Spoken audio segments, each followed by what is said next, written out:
ছাত্রদলের অবশ্যই তার বিরুদ্ধে এই সাংগঠনিক ব্যবস্থাটি নেওয়া উচিত। একটা দল হিসেবে এটা করেছে এটা কিন্তু আমি কথা বলিনি, বরং এটা বলা হয়েছে যে ছাত্রদলের একদম সেন্ট্রাল পোস্টে আহমেদ শাকিল যিনি আছেন তিনি সেই জায়গায় ইচ্ছাকৃতভাবে এই বিব্রতকর এবং অস্বস্তিকর পরিস্থিতিটা তৈরি করেছেন।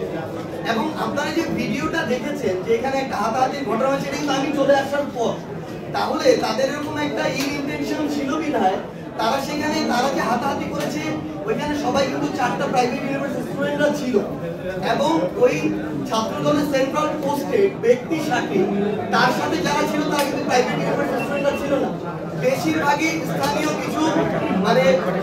যারা ওই যে সন্ত্রাসী এবং দুষ্কৃতিকারী ছেলেপেলে ছিল। এই দায় আমি কখনো আমার জায়গা থেকে পুরো ছাত্রদলকে দিয়ে না,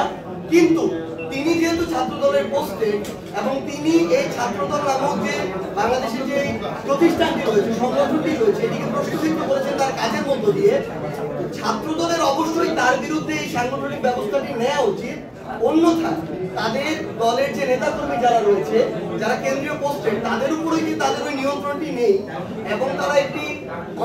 তাদের ভিতরে শৃঙ্খলার যে পরিস্থিতি এই বিষয়টিও তাদের যে কন্ট্রোলটি নেই এটি কিন্তু প্রকাশ পাবে। সেই জায়গায় আমার জায়গা থেকে এটি স্পষ্ট অবস্থান থাকবে,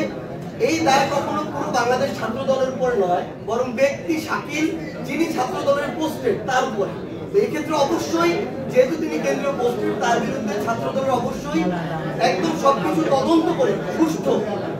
যেন বায়াসটা হয় তার বিরুদ্ধে এই সাংগঠনিক ব্যবস্থাটি নেওয়া উচিত।